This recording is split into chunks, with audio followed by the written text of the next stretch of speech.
जब मैं शुरू में आया था तो रियल एस्टेट में गर्मियों के दिन थे, जून जुलाई के। Bye walk I was going, तो मेरे पास पानी के लिए पैसे नहीं थे, तो गर्मी थी, पसीना बह रहा था। एक प्लॉट से दूसरे प्लॉट जाना था, तो मैंने शॉर्टकट मारने के लिए प्लॉट में घुस गया। तो वहाँ पे ना रेत के अंदर मेरे पाँव जो है वो, बाद मेरी ये फीलिंग्स थी कि भाई ये 1 महीना ही मैं कंटिन्यू कर पाऊँगा। उसके बाद 1 साल में मैंने 52 मिलियन की सेल्स की एज प्रॉपर्टी कंसल्टेंट। हॉस्टल में हम लोग कोई 18-20 लोग थे, तो मैं उनकी अम्मा भी थी। खाना बनाना, रोटियां पकाना, अच्छा तो ये सब किया हुआ है। बेस्ड ऑन 2 इयर्स परफॉर्मेंस मुझे उन्होंने डायरेक्टर ऑफ सेल की पोजीशन पे प्रमोट कर दिया। सेल में प्रोडक्ट कोई नहीं खरीदता, लोग आपको ख़रीदते हैं। अगर आपकी समझ आ जाए किसी को, so then you will grow. अस्सलाम वालेकुम ख़वातीन और हज़रात, आप देख रहे हैं Hammad Mustafa podcast. Welcome back. It's been a while but now we are getting back to recording more episodes. आज के जो मेरे गेस्ट हैं, I am really pleased to have him on. इनकी स्टोरी प्योर हार्ड वर्क के बारे में। बीइंग अ पाकिस्तानी, मुझे इनको देख के बहुत ज़्यादा इंस्पिरेशन होती है, और एक ये प्राइम एग्जांपल है उन पाकिस्तानियों के लिए जो बाहर मूव होके जो करियर लैडर है उसको क्लाइंब करना चाहते हैं। अगर आप कभी दुबई आए होंगे या आपने कभी दुबई की तस्वीर देखी होगी, तो आपको it's a sea of skyscrapers. उनमें से जो स्काई स्क्रैपर्स हैं उनको आगे बेचना भी होता है। तो अगर आप कभी दुबई आए हैं तो लाजिम आपने कोई ना कोई ऐसी बिल्डिंग देखी होगी जिसको इन्होंने बेचा है। आज हम बात करेंगे शाहिद नवाज साहब से। इनका नाम रियल एस्टेट की दुनिया में अगर आप हैं तो आपने ज़रूर सुना होगा। इनकी हम स्टोरी सुनेंगे। इन्होंने स्टार्ट किया था as a security guard in the UAE and eventually they climbed the career ladder, और इन्होंने मल्टीपल डेवलपर्स की टीम्स मैनेज की हुई हैं। मुझे याद है जब मैं रियल एस्टेट में था तो वहाँ पे एक हमेशा स्क्रीन आती थी जो टॉप एजेंट्स का पिक्चर लगी होती थी, और उनमें जो एक पाकिस्तानी होते थे among the many other nationalities, वो एक शाहिद नवाज साहब भी होते थे। तो without further do, welcome to the podcast. Thank you Maaz भाई, थैंक यू सो मच। कैसे हैं आप? I am really pleased to have you on. Before we get into the money side of things, real estate, career वगैरह, मैं पहले आपसे जानना चाहता हूँ कि आप एग्जैक्टली कहाँ से हैं पाकिस्तान में? मैं पाकिस्तान में एक छोटा सा शहर है ज़फ़रवाल, जी जी वहाँ से 8 किलोमीटर टुवर्ड्स शकरगढ़ जब आप जाते हैं, जी जी। तो वहाँ पे एक छोटा सा गाँव है रसूल नगर। सही सही। सो मैं वहाँ पे पैदा हुआ था, अच्छा अच्छा। और उसके बाद फिर इवेंचुअली अभी कोई 12 साल पहले हम लोग रावलपिंडी मूव हो गए थे फैमिली के साथ। मैं इधर आ गया था 13 साल पहले, 2012 में।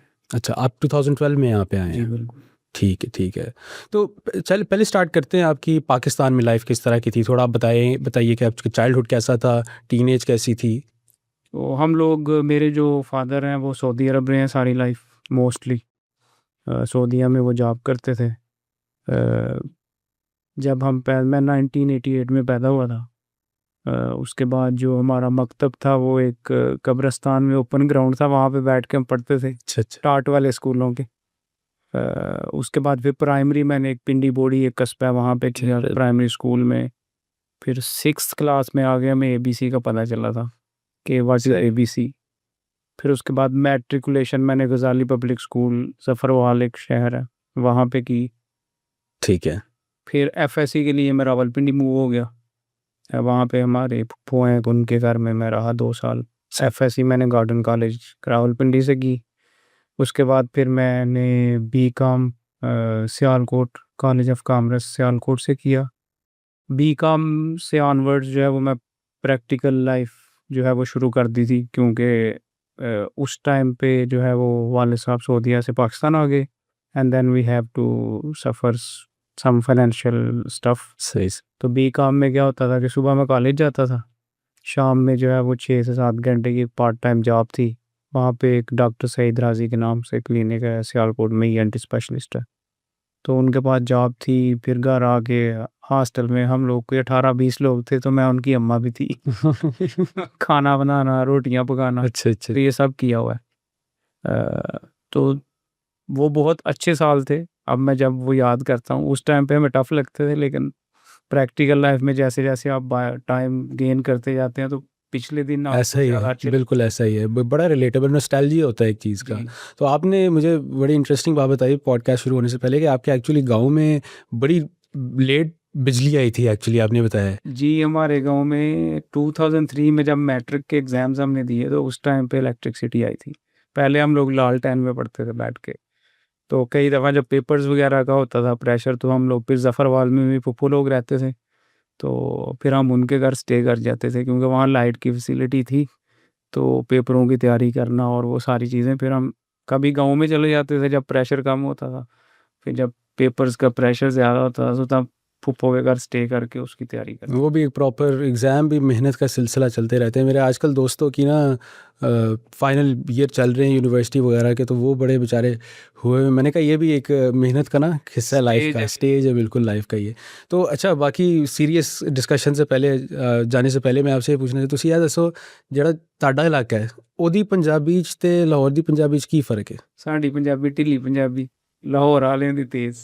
तो जब मैं इधर कभी भी बोलता हूँ ना तो मुझे लोग फ़ौरन पहचान लेते हैं कि भाईजान तुसी सियालकोट दे हो? मैंने सियालकोट से भी आगे गया। तो हम लोग थोड़ा स्लो सही सही उर्दू सही ही सही बोलते हैं।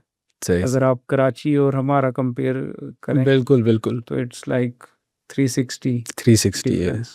वो कुछ ज़्यादा ही तेज़ हो जाते हाँ हैं। जी। तो अब ये बताइए प्लीज़ कि यहाँ पे आने का डिसीजन आपने कैसे लिया? यहाँ पे आप कैसे आए? और पहली जॉब किस तरह की थी आपकी? यहाँ पे टेक्निकली मुझे तकदीर ही ले आई थी। मैंने कभी नहीं सोचा था कि मैं मतलब ओवरसीज़ जाऊँगा। सो जब मैं मास्टर्स एमबीए किया, तो ड्यूरिंग मास्टर्स मैं टीचिंग कर रहा था साथ पार्ट टाइम, और साथ में अपना स्टडीज़ कर रहा था। मास्टर्स करने के बाद मेरे कज़न है मलेशिया में होते हैं, उनके साथ मैंने मिलके पाम ऑयल का बिज़नेस शुरू किया, जो मेरा पहला प्रैक्टिकल बिज़नेस एक्सपीरियंस था। तो उसमें मैंने 2 साल लगाए, लेकिन अनफॉर्चुनेटली वो हमारा गो थ्रू नहीं हुआ। उस टाइम पे फिर फाइनेंशियल क्राइसिस भी था, मास्टर्स भी किया हुआ था, फैमिली सपोर्ट भी करनी थी। सो मेरे एक दोस्त हैं, उन्होंने मुझे मशवरा दिया कि पाकिस्तान में तुम्हारा चीज़ें जो है वो क्लिक नहीं हो रही, सो पढ़े लिखे हो, तुम दुबई चले जाओ। उन्होंने मेरा विज़िट वीज़ा अरेंज किया, तब 2 महीने का विज़िट हुआ करता था। 1 महीने का पहले मिलता था, फिर 1 महीने की एक्सटेंशन मिलती थी। सो अप्रैल 2012 में मैं दुबई आ गया, और जब मैं दुबई आया तो मुझे नहीं पता था मैंने किधर जाना है।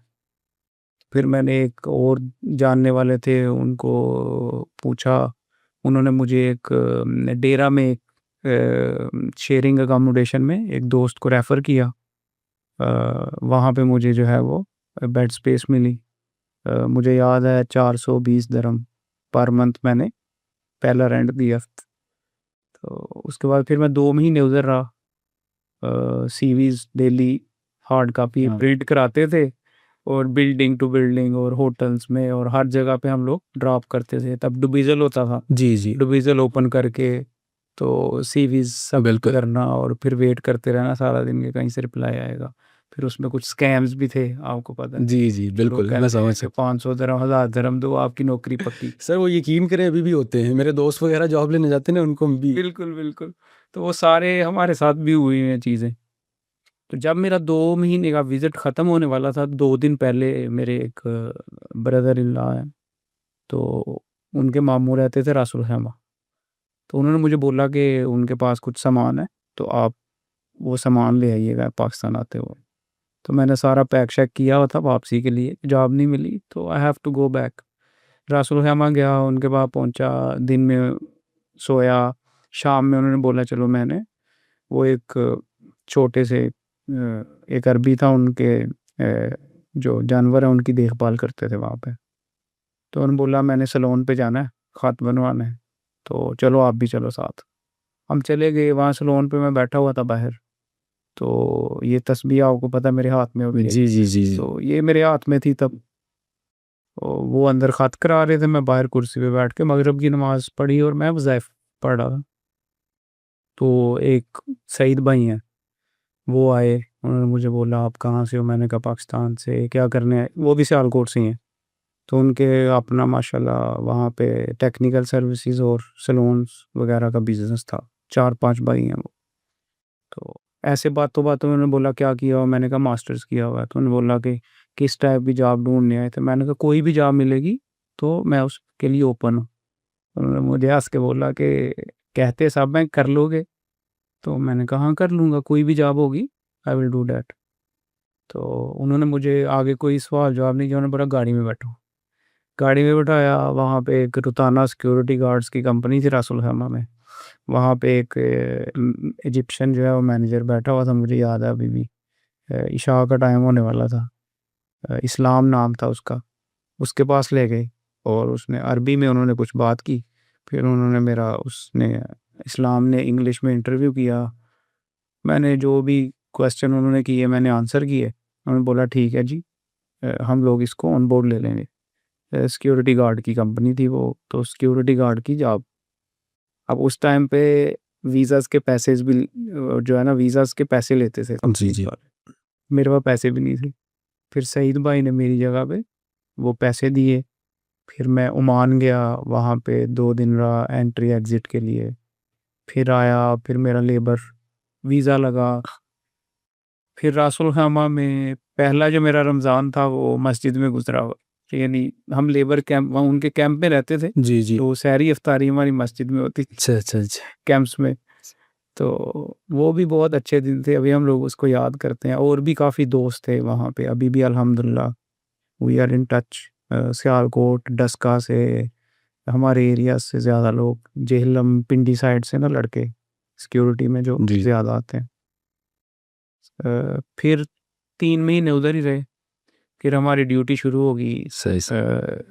एज ए रिलीवर्स, कि अगर आपको छुट्टी है तो आपकी जगह पे मैं जा रहा हूँ एक जगह पे, नेक्स्ट डे अगले को छुट्टी है तो उसकी जगह पे मैं जा रहा हूँ।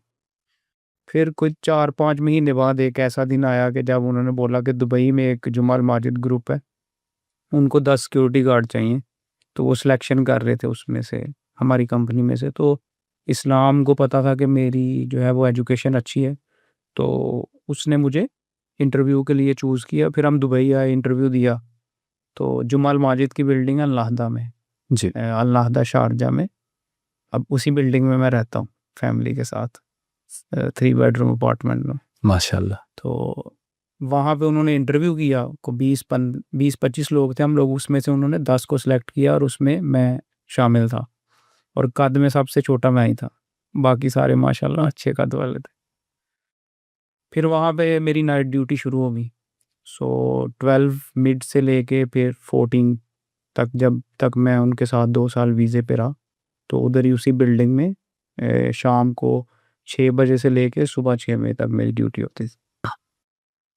फिर 2 साल गुज़र गए। फिर ड्यूरिंग दैट पीरियड उस बिल्डिंग में बहुत सारे इंडियन पाकिस्तानी फैमिली, जी। तो उनके साथ मेरे अच्छे रिलेशनशिप डेवलप हो गए। उसमें से एक कराची के ही दोस्त हैं, उन्होंने मुझे ये एडवाइस किया कि आप पढ़े लिखे हैं, सो आपको ये जॉब चेंज करनी चाहिए। ठीक है। तो उन्होंने मुझे बोला कि सैलरी जो है ना वो 2770 दरहम हमारी सैलरी थी मंथली। तो उन्होंने बोला इसमें से तुम समझो कि तुम्हारी सैलरी 2000 है, तो 770 हर महीने सेव किया करो। 2 साल जैसे कंप्लीट होंगे, जो पैसे होंगे उनका ड्राइविंग लाइसेंस लो और ठीक है। फिर कोई नई जॉब या अपॉर्चुनिटीज़ एक्सप्लोर करो। ओके। मैंने वो फार्मूला अप्लाई किया। 2 साल बाद वहाँ से रिज़ाइन किया, फ्रीलांस वीज़ा लिया, पाकिस्तान 1 महीने के लिए गया, फिर वापस आया, ड्राइविंग लाइसेंस लिया। लाइसेंस लेने के बाद फिर दोबारा जॉब सर्च शुरू कर दी। तो जिस कंपनी का मैंने फ्रीलांस वीज़ा लिया था, जी। उसका नाम था कि वो बाय, समझ लें कि वो गुड लक थी मेरी कि वो रियल एस्टेट कंपनी का वीज़ा था। अच्छा। तो उसमें कराची का एक लड़का था बाबर भाई, वो अभी भी राब्ते में। तो वो एक दिन ऐसे ही उनके ऑफिस में मैं किसी काम से गया हुआ, तो उन्होंने बोला कि जब तक आप फ्री हैं आप ऑफिस आ जाया करो, साथ बैठ के अप्लाई करते रहा करो, साथ कुछ सीख लो। तो मैंने वैसे ही बाय इंसिडेंट वहाँ पे जाना शुरू कर दिया ही। फिर मैंने उनसे समझा कि रियल एस्टेट कैसे कर काम करते हैं। उन्होंने मुझे बोला ऐसे हम लिस्टिंग्स लाते हैं डुबीजल पे, तब डुबीजल ही होता था मेन। अच्छा। तो डुबीजल पे लिस्टिंग करते हैं, लिस्टिंग के बाद हम लोग इंक्वायरीज आती हैं and then we show them the apartments and how it this is how it goes. मैंने भी वो काम, नोटबुक पकड़ी, पेन पकड़ा, नाहदा शारजा से शुरू कर दिया बिल्डिंग टू बिल्डिंग विज़िट करना। अच्छा। फिर नाहदा दुबई आया मैं, वहाँ बिल्डिंग टू बिल्डिंग विज़िट करना, सिक्योरिटी वालों से पूछना कि किस मैन ऑनर कौन है, आप रेंट की परमिशन देते हैं नहीं देते। तो उसमें से मुझे कुछ लिस्टिंग्स मिली, मैंने वो ऑनलाइन एडवर्टाइजमेंट की अच्छा अच्छा और फिर वो उसमें से मेरी जो पहली डील हुई थी वो तकरीबन 4 महीने बाद अच्छा एक इंडियन एयर होस्टेस थी, उनको मैंने एक अपार्टमेंट सहारा सेंटर के अपोजिट एक बिल्डिंग थी वहाँ पे रेंट किया था। अच्छा अच्छा उसमें से मुझे 1500 दरम की अर्निंग हुई थी। उसके बाद फिर जब मैंने कुछ टाइम उधर गुजारा, जॉब मिल नहीं रही थी, तो फिर एक इवेंचुअली एक ऐसी मेरी डील हुई जिसमें मुझे को 15,000 दरम की इनकम जो है वो माशाल्लाह। रिसीव हुई। तो उस दिन मैंने ये डिसाइड किया था कि मैं अब यही काम कंटिन्यू करूँगा।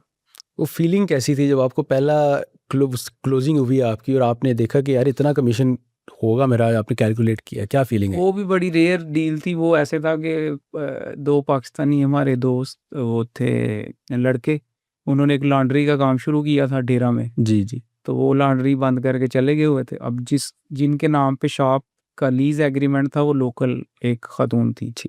तो वो हमारे ऑफिस में आके ना शोर कर रही थी कि उन्होंने मेरे साथ चीट किया है, वो जो ऑनर है वो रेंट मुझसे मांग रहा है, मेरे चेक बाउंस हो जाएंगे। तो शी वॉज वेरी अपसेट। मैं सुन रहा था, मैंने उन्हें बोला कि इसका कोई सलूशन है क्या? तो उन्होंने बोला कि इसका सलूशन ये है कि अगर कोई और बंदा ये शॉप टेक ओवर कर ले और जो चेक्स हैं वो पे कर दे तो मैं इस मुसीबत से निकलूँगी। मैंने वो शॉप की चाबियाँ ली उनसे, डेरा मैं मेट्रो पे बैठ के गया और शॉप के अंदर बड़ा मेस था। खैर मैंने वहाँ पे सामने सुपरमार्केट थी, वहाँ से चार्ट लिया, मोटा मार्कर लिया, वहाँ लिख दिया शॉप फॉर सेल। ठीक वहाँ से मुझे ना इंक्वायरीज आना शुरू हुई। सही से। हफ्ता 10 दिन बाद मुझे एक कस्टमर मिला इंडियन, उनकी ऑलरेडी गारमेंट्स की बहुत ज़्यादा शॉप्स वहाँ। सॉरी, आपने डायरेक्ट उस बोर्ड पे नहीं रिलाई किया वो जो आपने उधर लगाया था? उस बोर्ड पे भी रिलाई किया मोस्टली, यानी लीड मुझे वहाँ से ज़्यादा फ़ोन आ रहे, ठीक है ठीक है। लेकिन साथ में डुबीजल पे भी पोस्टिंग की ठीक है।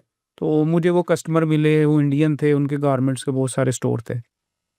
तो उन्होंने मुझे बोला, तब की मनी चलती थी डेरा में ना कि आपने शॉप रेंट पे लेनी है, सो यू हैव टू पे की मनी। ओके। हमने उसे बोला कि 75,000 की मनी है। So we agreed on 50,000। उसमें से जो लोकल थी उनका पार्ट था, कुछ कंपनी का पार्ट था और मेरे हिस्से में 15,000 आए। तो मेरे लिए उस टाइम पे 15,000 was very big amount. So I was very excited कि भाई मैंने तो अच्छी दिहाड़ी लगा ली। माशाल्लाह। फिर मैं उम्रे पे चला गया उन पैसों से। फिर जब मैं वापस आया तो मैंने फिर यही बोला कि मैं अब इसको एज़ परमानेंट जॉब मैं कंटिन्यू करूँगा। So then it clicked. फिर मुझे मेरे जो पहले सेल वाले कस्टमर थे ना प्रॉपर, वो हसन भाई हैं, अभी 3 दिन पहले आए हुए थे मेरे अच्छा ऑफिस अच्छा में। अच्छा। So he is like a family now. Karachi से हैं वो भी, सऊदी अरब होते हैं। तो वो मुझे मिले डुबीजल के थ्रू। उनको मैंने पहली प्रॉपर्टी सेल की, उससे भी मुझे अच्छी कमीशंस जो हैं वो आई अल्हम्दुलिल्लाह। तो फिर वहाँ से मैंने 2 साल कीस्टोन में कंप्लीट किए। ठीक है। अब कीस्टोन में जब मेरे 2 साल पूरे होने वाले थे, तो मैंने कभी जॉब अप्लाई नहीं की थी during that time frame. Freelance पे ही आप मतलब कर रहे थे? उनके साथ ही एंगेज था, जी सुबह आते थे, ऑफिस आना, फिर फील्ड पे चले जाना, सही। शाम में वापस आना, लिस्टिंग करनी और घर चले जाना। ठीक। This was the practice.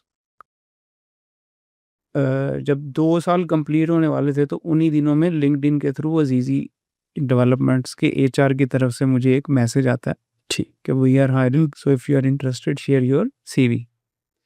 मैंने वैसे ही रैंडमली सीवी शेयर कर दी और फिर जो कंपनी के एक पार्टनर थे मैंने उनसे डिस्कस किया तो उन्होंने बोला कि ठीक है, अगर अच्छी अपॉर्चुनिटी है सो शुड मूव ऑन। मैंने एक इंटरव्यू दिया, 2 दिए, हेड ऑफ़ सेल्स से, पहले एचआर से, फिर उसके बाद हेड ऑफ़ ट्रेनिंग से। तो 4 इंटरव्यू हुए मेरे अज़ीज़ी में 2016। 4 इंटरव्यू? जी, तकरीबन 3 महीने का टाइम लगा उनमें। फिर उस अज़ीज़ी वालों ने मुझे जो है वो ऑफ़र लेटर इश्यू किया as property consultant with 8,000 dirham salary. मेरे लिए तब 8,000 fix salary was a big amount. So मैंने अल्लाह का नाम लेके जॉइनिंग दी, ट्रेनिंग हुई और लिटरली जब मैं फ्लोर पे गया तो the environment was totally different, क्योंकि मैंने कॉर्पोरेट कल्चर में काम नहीं किया हुआ था पहले। अब ये टाई लगाना, ये सारा कुछ was very new for me. So फिर मैंने टाइयाँ खरीदी कुछ, फिर मेरे दोस्त थे उनसे मैंने बनवाई टाई। वैसे मुझे सही। अभी भी नहीं बांधनी आती। अच्छा। तो फिर मैं फ्लोर पे जब मैं गया ना हमाद भाई, तो जो मेरी इंटरनल फीलिंग थी ना, आई वाज सुपर स्केयर्ड। 2-3 दिन बाद मेरी ये फीलिंग्स थी कि भाई ये 1 महीना ही मैं कंटिन्यू कर पाऊँगा और पूरे फिर मुझे बैक टू पवेलियन कीस्टोन ही जाना है। सही सही सही। तो उसमें मेरे एक मैनेजर थे आमिर शहजाद भाई, पाकिस्तानी है वो भी। तो एक दिन उन्होंने मुझे बुलाया, तो कहते हैं कि सेल कैसे होती है? तो मैंने कहा सेल आप सिखाएँ, आप मेरे मैनेजर हैं। तो उन्होंने मुझे फिर कुछ टेक्निक्स बताई कि आपने सेल्स में मीटिंग्स पुल आउट करनी होती हैं इन द ऑफिस, क्योंकि आप अभी एक्सपीरियंस नहीं है। सो आपको हमारी हेल्प लेनी पड़ेगी इनिशियल डेज में। So you bring the meetings and we will close for you. मैंने उनका वो बात जो है वो सुनी। फिर मैं जुमाल माजिद में वो उसी बिल्डिंग में, मुझे पता था कुछ फैमिलीज जो अच्छे बिजनेसमैन थे और अच्छी जॉब्स करते थे। तो मैंने वो ब्रोशर अजीज़ी के लेने, शाम में रिसेप्शन पे बैठना, लोगों से मिलना और उनको बोलना कि मैं रियल एस्टेट में हूँ और ये अपॉर्चुनिटीज़ हैं अजीज़ी, मैंने ज्वाइन किया, so if you are interested. फिर मैं उनको साइड पे लेके चला जाता था। तब तक मेरे पास गाड़ी थी टोयोटा यारिस। अच्छा अच्छा। तो साइट विज़िट करा के आमिर भाई से मीटिंग अरेंज कराना। एक सलाहुद्दीन भाई हैं हमारे, वो मेरे सीनियर थे अजीज़ी में।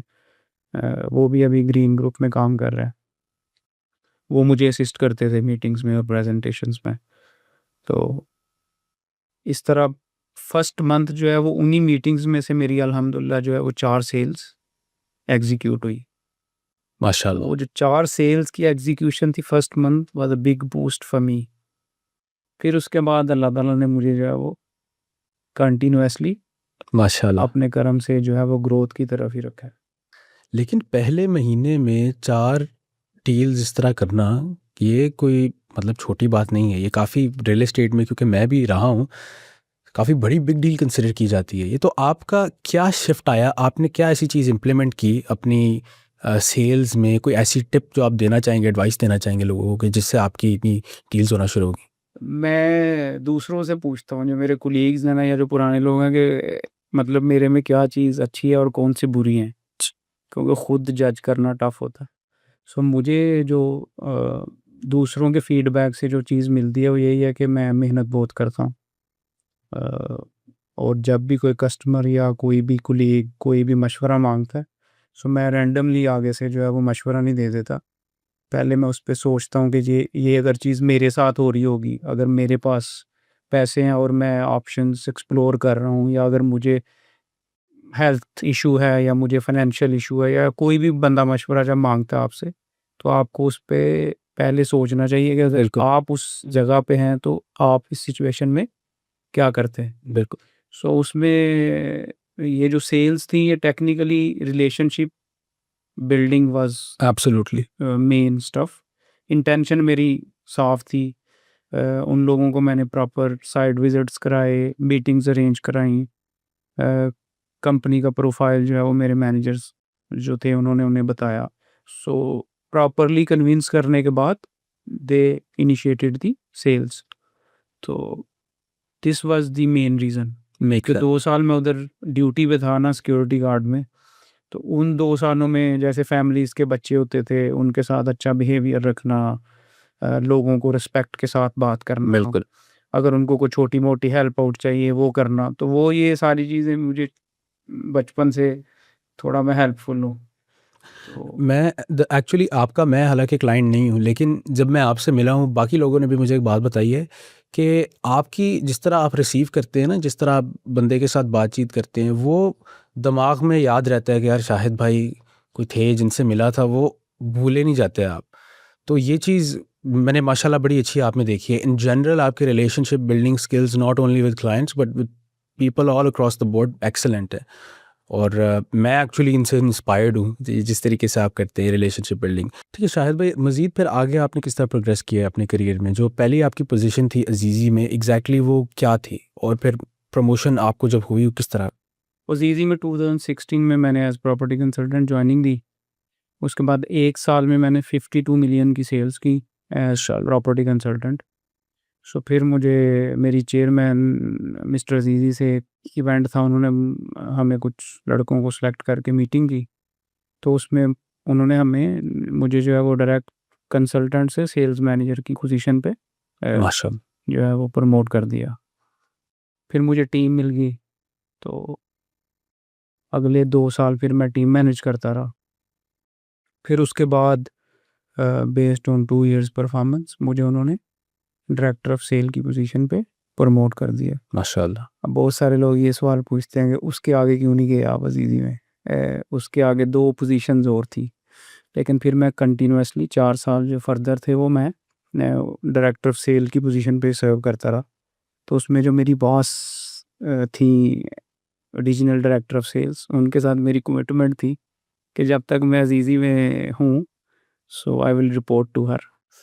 तो वो कमिटमेंट मैंने अपनी पूरी की अच्छा, अच्छा। अल्हम्दुलिल्लाह। जब तक भी मैं अजीज़ी में था तो मैं उन्हीं को रिपोर्ट करता था और उन्हीं के अंडर जो है वो मेरा। वाओ! तो आपने टीम मैनेज की, अब उसमें आपने जैसे आप पहले फ्रेशर थे, अब जब आपने जॉइन किया कंपनी, तो आपने भी इस तरह के लोग देखे होंगे जो नए-नए आए हैं, जिन्होंने पहली बार डेवलपर में जॉब की है। तो आप जो है इंसान की जो सेल्स का डेवलपमेंट है, पर्सनल सेल्स स्किल्स हैं, आपने यकीनन वो नरिशमेंट की होगी, यकीनन वो ट्रेनिंग दी होगी। तो आप किस तरह मैनेज करते थे टीम्स को? इसमें क्या होता है, देखिए सेल्स में बहुत सारे नए लोग आते हैं। हर महीने हमें न्यू जॉइनर्स मिलते थे। खुद मैंने जब ज्वाइन किया तो I was very new in development side. तो इसमें अगर आपको अच्छा मैनेजर मिल जाता है so it's a blessing. Exactly. और फिर उसके बाद अगर आपको मेहनती, again if you are very hard worker और आपकी जो इंटेंशन है वो राइट डायरेक्शन में मूव कर रही हो, आप मेहनत कर रहे हो और आपको रिलेशनशिप बिल्डिंग पे बड़ा स्ट्रांग बिलीव हो, तो ये 2-3 टूल्स होते हैं जो आपको फर्दर मूव ऑन करते रहते हैं। लेकिन इसमें सबसे इम्पोर्टेंट फैक्टर जो मैंने लर्न किया है starting from day 1 till today, और वो आपकी जो इंटेग्रिटी है सेल्स में, वो बहुत काउंट होती है। इन्वेस्टर्स आते हैं, आपसे मिलते हैं, कस्टमर्स आते हैं, आपसे मीटिंग्स होती हैं, लेकिन कस्टमर्स जो हमारे साथ सेल्स में मिल रहे होते हैं, they are very smart people. जी, जी। सो सेल्स में बहुत सारे लोग इस चीज़ को मिस जज कर जाते हैं and we think as sales के we are very clever people.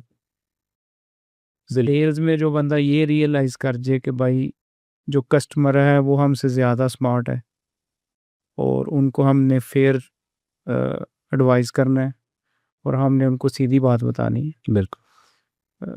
So sales में आपने टेक्निकली डेवलपमेंट नहीं बेचनी होती, सेल्स में आपने अपनी पर्सनैलिटी जो है उसको सेल करना होता है, एब्सोल्युटली। अपनी इंटेंशन को सेल करना होता है और अपने प्रोफेशनल एक्सपीरियंस को और मैथ्स को सेल करना होता है। सेल में प्रोडक्ट कोई नहीं खरीदता, लोग आपको खरीदते हैं। अगर आपकी समझ आ जाए किसी को so then you will grow. तो आपको लगता है कि सेल्स कोई भी कर सकता है, या आपको लगता है ये स्किल ऐसा है जिससे इंसान पैदा होता है जिसके साथ, या डेवलप किया जा सकता सेल्स जो है वो कोई भी कर सकता है। मैं इस थ्योरी पे बिलीव नहीं करता क्योंकि मेरी पूरी फैमिली में आज तक, अभी तक मेरे अलावा कोई भी प्रॉपर्टी सेल्स में नहीं है। है? सही। सो हमारी फैमिली बैकग्राउंड में अगर आप जाएँगे, मेरे कज़न्स हैं वो आर्मी में हैं या कुछ बिज़नेस कर रहे हैं या कोई इस तरह, मतलब मल्टीपल सेक्टर्स में हैं, लेकिन रियल एस्टेट सेल्स में कोई भी नहीं है। हम खुद 8 बहन-भाई हैं। माशाल्लाह। 6 सिस्टर्स हैं मेरी और 2 भाई हैं हम लोग। उनमें से भी मैं ही एक सेल्स में हूँ। सही। तो रियल एस्टेट सेल्स में 2014 से पहले मुझे भी नहीं पता था कि क्या होती है। What is property, property investment. तो ये एक स्किल है जो आप बाय टाइम अपने अंदर डेवलप कर सकते कर हैं, सकते हैं। अगर आप मेहनती हो and you have right intention. तो ये स्किल जो है वो आपकी डे बाय डे ग्रूम भी होती है and if you are advising with right intention तो फिर your portfolio will keep growing. Growing and growing makes sense. फिर आपको कोई स्टॉप नहीं कर सकता।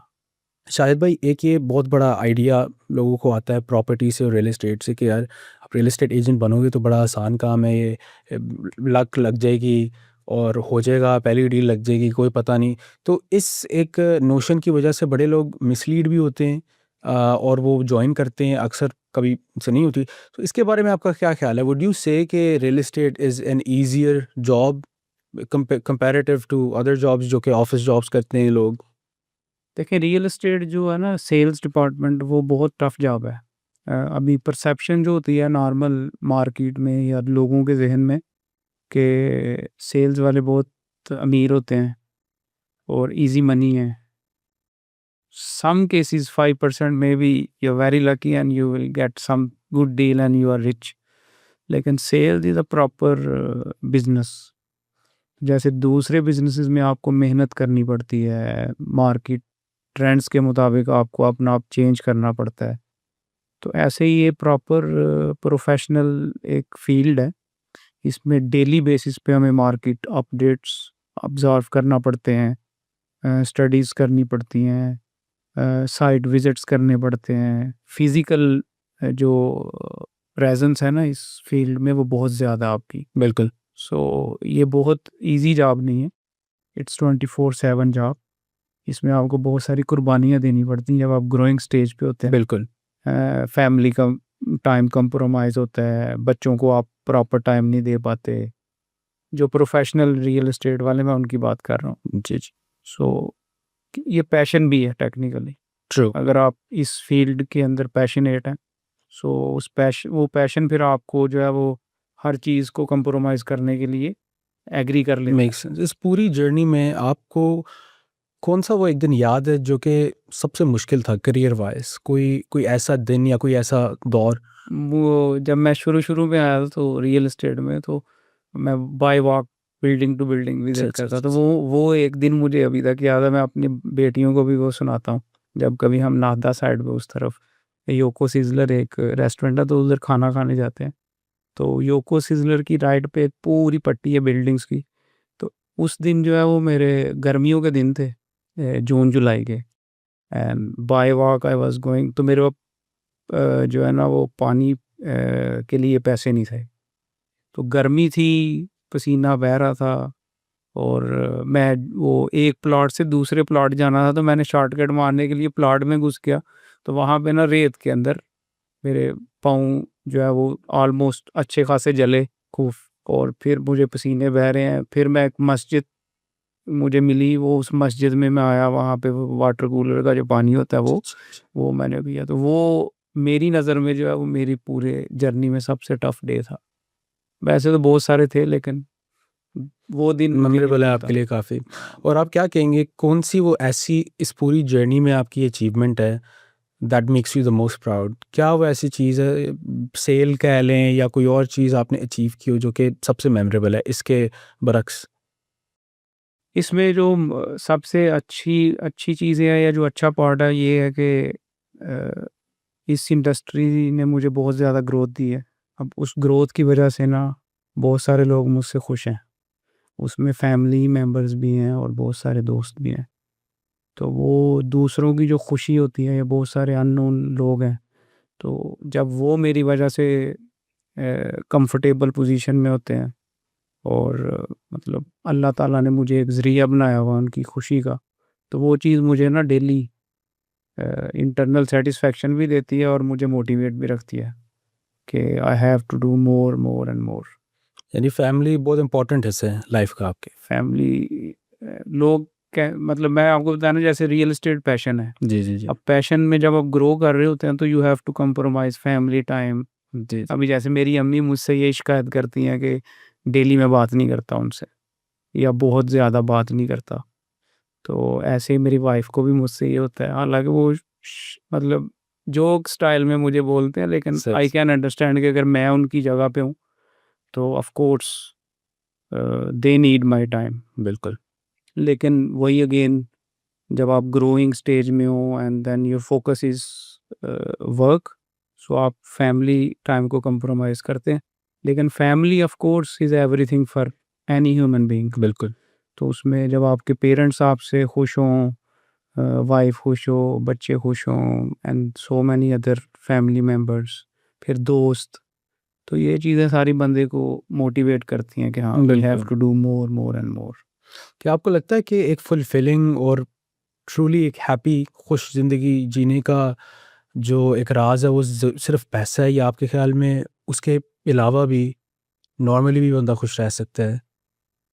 जब हम छोटे होते थे तो तब हमारा जो सोशल सिस्टम था वो डिफरेंट था। तो अगर आप मुझसे तब ये क्वेश्चन करते तो तब मैं आपको बोलता कि नहीं, पैसे के अलावा भी बंदा बड़ी अच्छी लाइफ गुजार सकता था।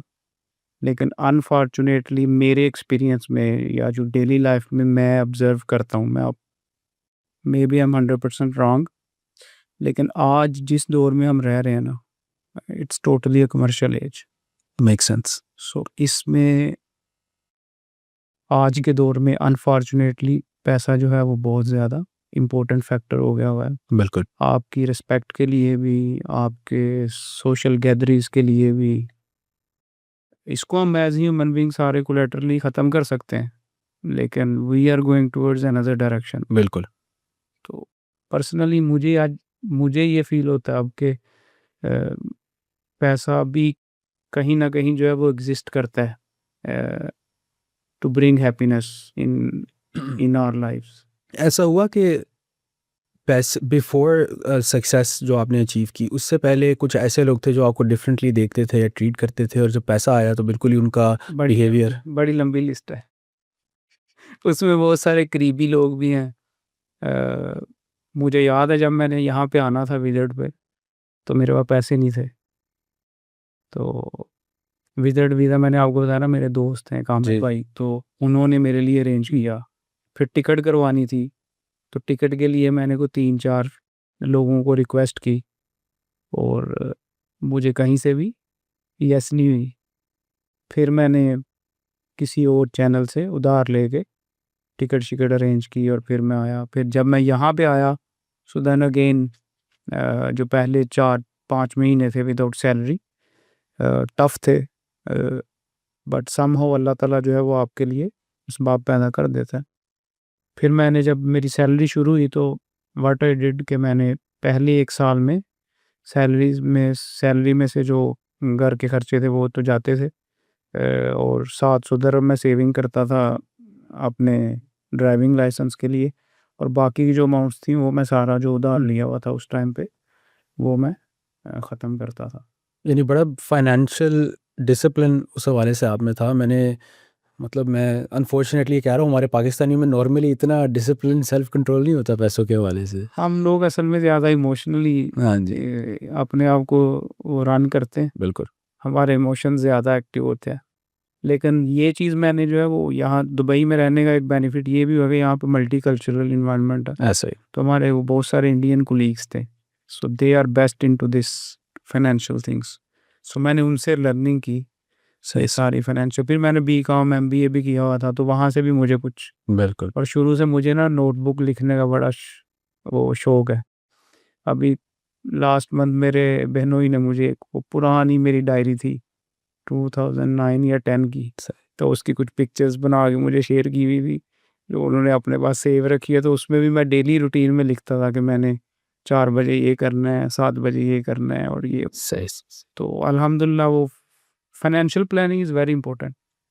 अगर आप फाइनेंशियल प्लानिंग नहीं करते तो फिर क्या होता है, आपका खर्चा खर्चा ज़्यादा होता है, इनकम कम होती है, then you start taking loans, और फिर वो एक लंबी साइकिल चला जाता दलदल में आप फंस जाते है। हैं। बिल्कुल ऐसा ही है। तो मैं लोगों को ये मैं अपने एक्सपीरियंस में लोगों को यही, अपने सर्कल में जो फ्रेंड्स हैं या जो भी जानने वाले, उनको यही बोलता हूँ कि अगर अल्लाह ताला ने फॉर स्पेसिफिक टाइम हमें लिमिटेड रिसोर्सेज दिए हुए हैं, हमारी इनकम कम है, सो हमें उसी के मुताबिक अपने आप को डाल लेना चाहिए बिल्कुल।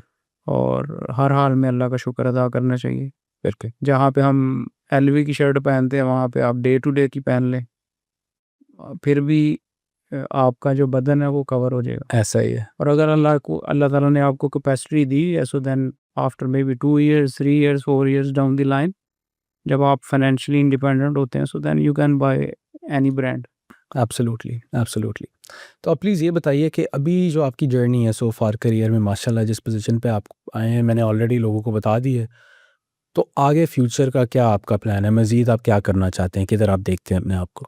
अभी रिसेंटली अजीज़ी के बाद मैं डमैक प्रॉपर्टीज़ में सर्व जी। किया 1 साल एज़ डायरेक्टर ऑफ सेल्स। मार्च में मैंने जॉइन किया हयात developments. Ji.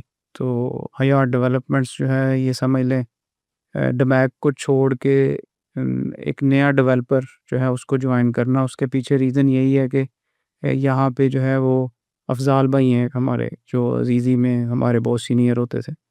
So he has started this venture with Ikhlaq भाई। तो उनकी वजह से मैंने ये डेवलपमेंट जॉइन की है। अब इसकी बेसिक रीज़न ये है कि हम लोग सारे लाइक माइंडेड लोग हैं और वो डेवलपमेंट साइड में बहुत माशाल्लाह प्रोफेशनल है। मुझे अल्लाह ताला ने सेल्स एंड मार्केटिंग में एब्सोल्युटली। स्किल्स दी हुई है। सो हमें मार्केट के ग्रे एरियाज़ का पता है। मार्केट में कहाँ-कहाँ पे कस्टमर के साथ ज़्यादती होती है। किस-किस पार्ट पे डेवलपर्स जो हैं वो गलतियाँ करते हैं। सेल्स वाले गलतियाँ करते हैं, मार्केटिंग डिपार्टमेंट जो मिस इन्फॉर्मेशन फ्लोट करते हैं। सो हम लोगों ने वो सारे ग्रे एरियाज़ को टिक मार्क किया, जो कस्टमर्स के पेन पॉइंट्स हैं उनको राइट डाउन किया। तो हयात डेवलपमेंट्स को बनाने का मेन जो पर्पज़ या मकसद है, of course financially we will get benefits out of this, लेकिन इसमें मेन जो रीज़न है वो ये है जॉइनिंग की, कि इसमें हमें 101% क्लैरिटी है कि what we are saying to anyone. यानी इसमें कोई हिडन चीज़ नहीं है जिसका मुझे पता हो कि भाई मैं आपके साथ कमिटमेंट दे रहा हूँ, let's say delivery time. So if I am promising you 2 years, in big developers may be can be 3, 4, 5 years. यहाँ पे हमें ये एक एज है कि हमें पता है कि हमने कब कंस्ट्रक्शन स्टार्ट करनी है, ग्रे स्ट्रक्चर कब रेडी होगा, फिनिशिंग कब होंगी, फिनिशिंग स्टेज में जो है बिल्डिंग में हमने कैसे कंट्रोल रखने हैं क्वालिटी पे और मटेरियल्स पे और वो सारी चीज़ें। तो हयात डेवलपमेंट को ज्वाइन करने का एक बड़ी रीज़न यही है कि now I want my self into that position जहाँ पे मुझे जो है वो जो 19-20 की मिस कमिटमेंट्स होती थी विद अदर ब्रांड्स, यहाँ पे नहीं है। So, यहाँ पे we are 100% crystal clear, okay. We know what we are doing and we know what we are saying. Make sense. Excellent. आगे मैं आपसे बस ये पूछूंगा कि आपकी तरह ही अगर कोई दुबई आता है पाकिस्तानी, पॉडकास्ट के स्टार्ट करने का मकसद ही यही था कि जो आपकी तरह इंस्पिरेशनल पाकिस्तानीज़ हैं, सक्सेस स्टोरीज़ हैं, वो यूथ तक पहुंचाई जाएं और यूथ को एक आइडिया मिले कि उन्होंने अपनी ज़िंदगी के साथ क्या करना है। तो अभी जो पाकिस्तानी यंग पाकिस्तानीज़ अपना करियर स्टार्ट कर रहे हैं, उनको आप क्या एडवाइस करेंगे? अभी मेरे सर्कल में बहुत सारे लोग रेफरेंसेस में आते रहते हैं। कुछ लोग पाकिस्तान से भी बैठ के एडवाइस लेते हैं या जो भी हमसे मशवरा करते हैं। तो उसमें देखें अगेन मेरी तरह के बहुत सारे और भी लोग हैं यहाँ पे जिन्होंने स्क्रैच से शुरू किया। तो मैं लोगों को यही कहता हूँ कि जब आप दुबई आएँ या किसी भी दूसरे कंट्री में आप जब जाते हैं, so you have to start from zero. बिल्कुल। जब आप ट्रैवल करें तो don't rely on anyone. Mentally आप अपने आप को इतना स्ट्रांग करके आए पाकिस्तान से कि आपको 10 लोगों के साथ रूम भी शेयर करना पड़ेगा, आपको दूसरी नेशनैलिटीज़ के साथ रहना भी पड़ेगा, आपको भूखा भी रहना पड़ेगा, आपको बहुत सारी ऐसी चीज़ें करनी पड़ेंगी जो आपकी पर्सनैलिटी लाइक नहीं करती। अगर आप इस माइंडसेट के साथ आते हैं और ये इंटेंशन लेके आते हैं कि मैंने वापस नहीं जाना, सो फिर आपको कहीं न कहीं कोई ना कोई जॉब मिल जाती है। और शुरू में अगर आपने पीएचडी भी की हुई है, तो नई जगह पे अगर आपको कोई भी जॉब मिलती है ना, सो गो फॉर इट। 2 साल 3 साल स्ट्रगलिंग ईयर्स होते हैं किसी भी नई जगह पे। अगर आपने दुबई या किसी और कंट्री में 2-3 साल पहले स्ट्रगल कर ली, then nobody can stop your growth. बहुत सारे लोग अनफॉर्चुनेटली दूसरे लोगों पे रिलाई करके आते हैं। अ, यहाँ पे आके स्टोरी डिफरेंट होती है, उनके माइंडसेट में डिफरेंट पिक्चर होती है, तो इवेंचुअली क्या होता है फिर वो वापस बैक होम चले जाते हैं। तो अनफॉर्चुनेटली हमारी इकोनॉमिक सिचुएशन जो है आपको पता है, जी जी अनएम्प्लॉयमेंट रेट बहुत ज़्यादा है, अपॉर्चुनिटीज़ कम है, सो लोग जो हैं वो परेशान हैं। तो पर्सनली मैं लोगों को यही एडवाइस करता हूँ कि Dubai is the best city for opportunities. यहाँ आएँ, मेहनत करें, बहुत ज़्यादा पहले 2-3 साल बहुत अच्छे ख्वाब नहीं देखें, और फिर जब आप सेटल डाउन हो जाते हैं स्टेज बाय स्टेज, देन इंशाल्लाह everyone can grow in this city. ठीक है शाहिद भाई, आप ये बताइए, पाकिस्तानियों की आप बात कर रहे हैं, आपने उनको बहुत अच्छी एडवाइस भी दी है। जो यहाँ पे पाकिस्तानी आते हैं, कोई भी रियल एस्टेट में जो दुबई में जिसने एक्सपीरियंस किया हुआ है काम, उसको ये पता है कि पाकिस्तानीज़ टॉप पे हैं, नेशनैलिटीज़ जो कि सक्सेसफुल है रियल एस्टेट में। बिल्कुल। टॉप की कंपनीज़ देख लें आप एक खुद एग्जांपल हैं बहुत सक्सेसफुल रियल एस्टेट में पाकिस्तानी। तो यहाँ पे आके कैसे इतने सक्सेसफुल हो जाते हैं पाकिस्तानीज़? क्या हमारे खून में ऐसी चीज़ है, क्या हम लोगों में ऐसी चीज़ है कि हम सेल में नंबर 1 हैं? हम लोग मेहनती बहुत हैं पहले नंबर पे, फिर हम लोग स्मार्ट हैं। जी, जी। फिर पाकिस्तान से जो ज़्यादा लोग यहाँ पे आते हैं वो एजुकेशन भी लेके आते हैं, बिल्कुल। स्मार्टनेस भी होती है, और मेहनती भी हम लोग। सो जब आप मेहनत करते हैं तो फिर अल्लाह ताला उसमें आपको ग्रोथ देता है। और हमारे पाकिस्तानी ज़्यादा लोग जो पढ़े लिखे लोग आते हैं वो किसी ना किसी एंगल से रियल एस्टेट में ही आगे फिट होने की ट्राई करते हैं। बिल्कुल। सो अल्हम्दुलिल्लाह ये बड़ी खुशी होती है कि पाकिस्तानीज़ जो हैं वो बहुत अच्छा कंट्रीब्यूट कर रहे हैं दुबई रियल एस्टेट ग्रोथ में। पाकिस्तानियों को सेल बहुत अच्छी चीज़ करने की आती है। किसी भी चीज़ को बोलें उसको सेल कर सकता है पाकिस्तानी। तो पाकिस्तान, आपके ख़्याल में ख़ुद हम अपना मुल्क सेल नहीं कर सकते इन द सेंस के इन्वेस्टमेंट के आइडिया से? हमारी जो फॉरेन इन्वेस्टमेंट है पाकिस्तान में बहुत कम है रिलेटिवली स्पीकिंग। तो ये पॉसिबल नहीं है कि कभी ऐसा हो कि हम पाकिस्तान भी बेचें, पाकिस्तान अपना मुल्क जो है उसकी तरफ भी कुछ लेके आया जाए? बिल्कुल कर सकते हैं, लेकिन उसमें क्या होता है कि अब जैसे दुबई गवर्नमेंट जो है वो आपके सामने एक सेट एग्जांपल है। बिल्कुल। सो अगर आप 25 साल पहले दुबई देखें, तो अगर आप 25 साल पहले होते और आपको मैं बोलता दुबई विज़िट करें, तो आप बोल देते नो।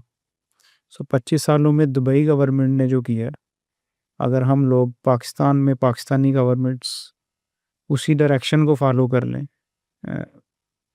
कल्चरल हार्मनी, उसके बाद नो पॉलिटिकल फाइट्स, ठीक है जी, उसके बाद टूरिज़्म सेक्टर को बहुत ज़्यादा हम लोग ग्रो कर सकते हैं। जी, पाकिस्तान जी। में बहुत ज़्यादा नेचुरल अल्लाह ताला ने जो है वो ब्यूटी दी हुई है, बिल्कुल।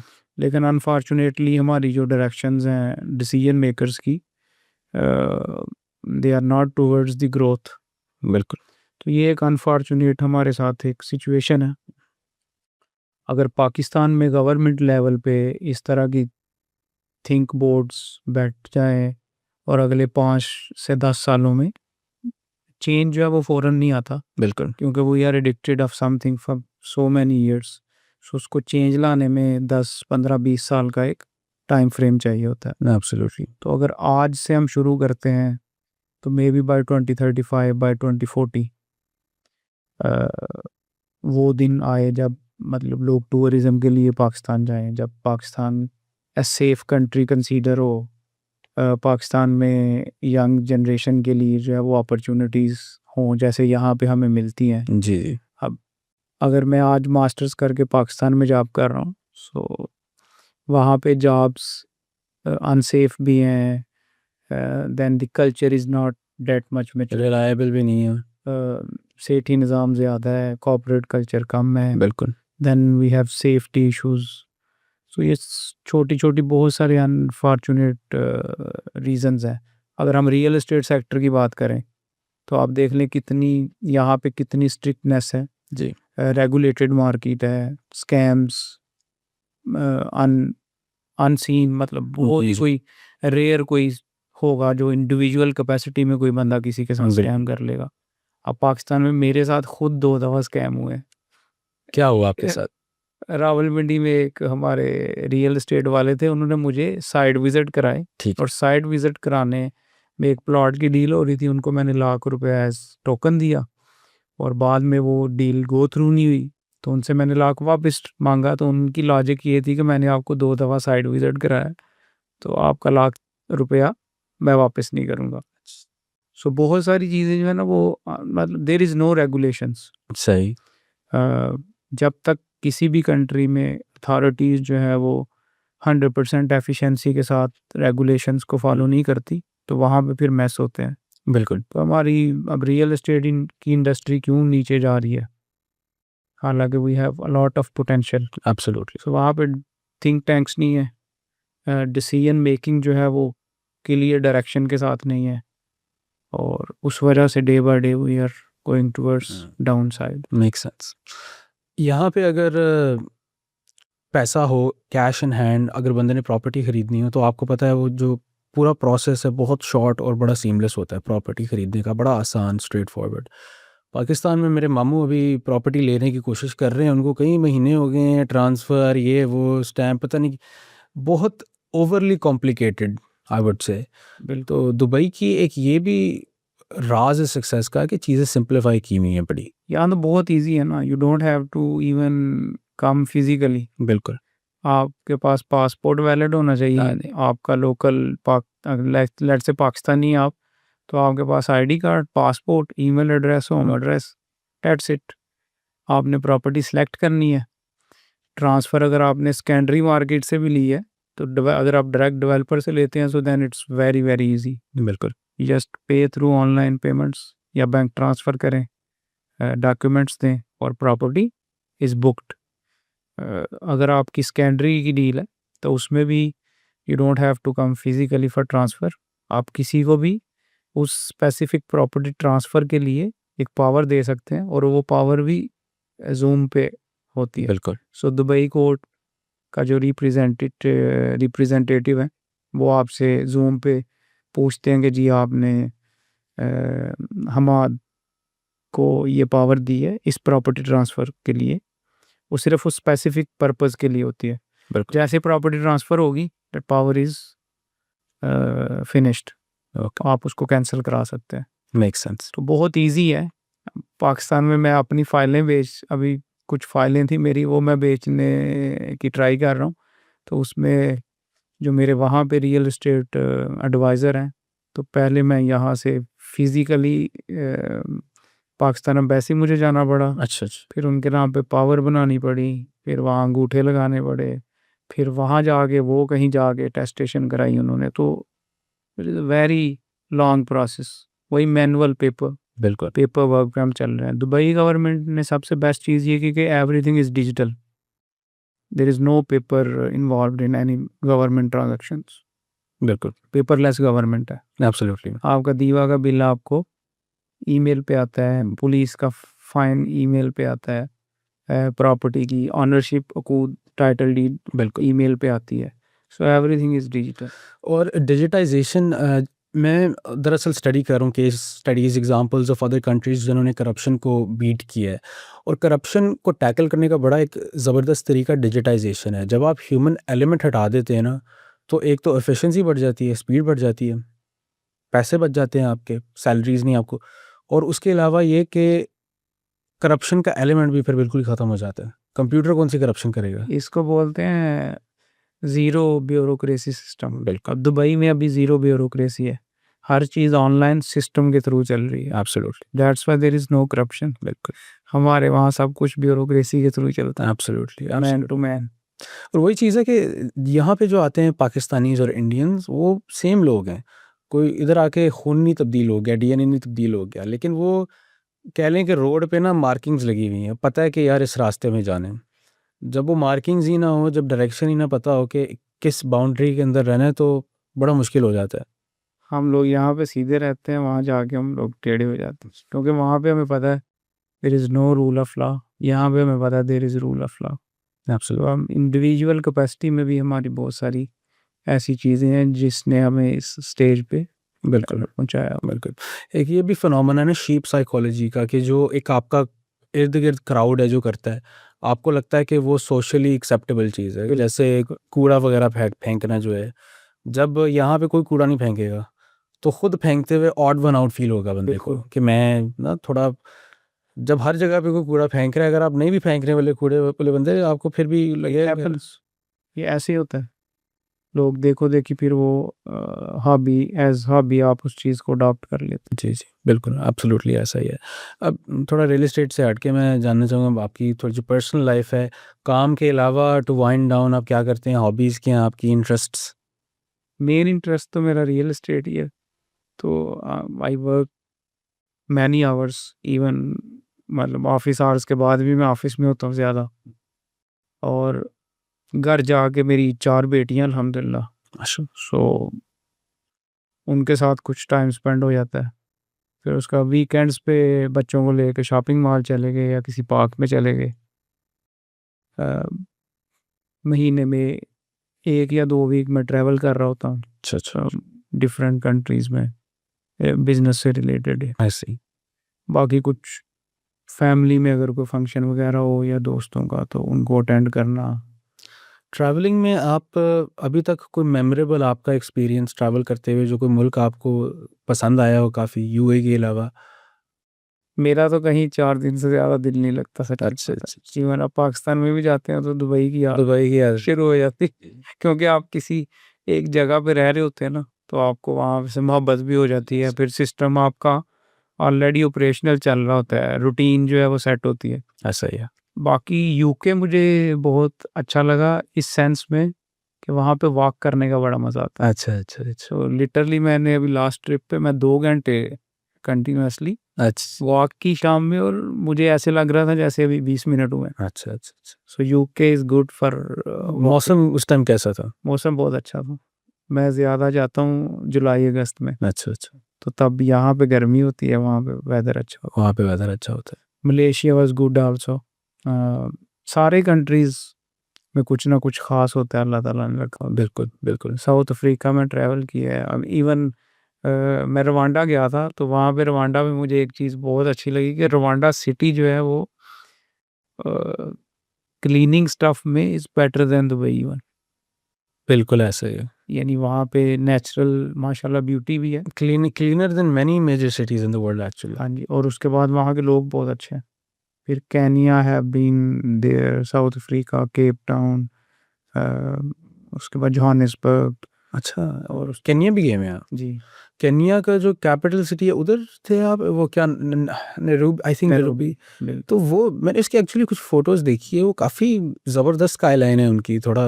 बड़ा मतलब लोग बहुत अच्छे हैं, खाना देसी मिल जाता है। अच्छा, मिल जाता है वहाँ पे? मोस्टली जो है ना वो पुराने ओल्ड जनरेशन इंडियंस जो हैं, वहाँ आपको सिंधी वहाँ पे बहुत मिलेंगे, तो खाना देसी आपको बहुत वैरायटी मिलती है। ठीक, सो दुनिया में अल्लाह ताला ने बहुत ऐसे ही। खूबसूरती रखी है, बस आपको एक्सप्लोर खाना देसी पसंद करते हैं आप, बाकी फुल देसी। फुल देसी? लेकिन देसी के अलावा my favourite food is Leibniz. अच्छा अच्छा अच्छा महीने में समझ ले 10 दफ़ा तो मैं सफ़ादी और ये अलबेरूती वगैरह में खाता हूँ। अच्छा अच्छा अच्छा, मेक सेंस। मैं रियल एस्टेट में जब था ना, तो पता ही है आपको, जैसे मल्टी कल्चरल इन्वायरमेंट होती है, तो हम लोग लंच में ना रूटीन होती थी जी, केएफसी पकड़ना है केएफसी। तो मैं ना एक दिन थक गया, मैंने कहा यार, वो अब यूरोपियन भी थे, अरबी भी थे, मैंने कहा यार आप लोगों को पाकिस्तानी आज खिलाता हूँ मैं। तो मैं पाकिस्तानी रेस्टोरेंट में लेके गया, इधर कॉपर कैटल वगैरह जो है स्पोर्ट्स जी, सिटी जी, में। कॉपर तो केटल।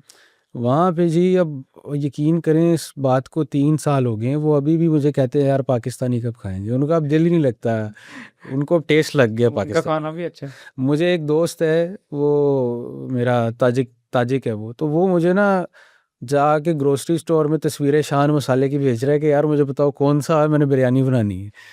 तो ये चीज़ हमारे खाने अल्हम्दुलिल्लाह खाने माशाल्लाह बिल्कुल। बहुत अच्छे होते हैं पाकिस्तान में। मैं एक और गेस्ट थे, उनके साथ यही बात कर रहा था, जैसे इटालियन कुज़ीन एक बड़ी एक्सोटिक और डिलिशियस समझी जाती है दुनिया में।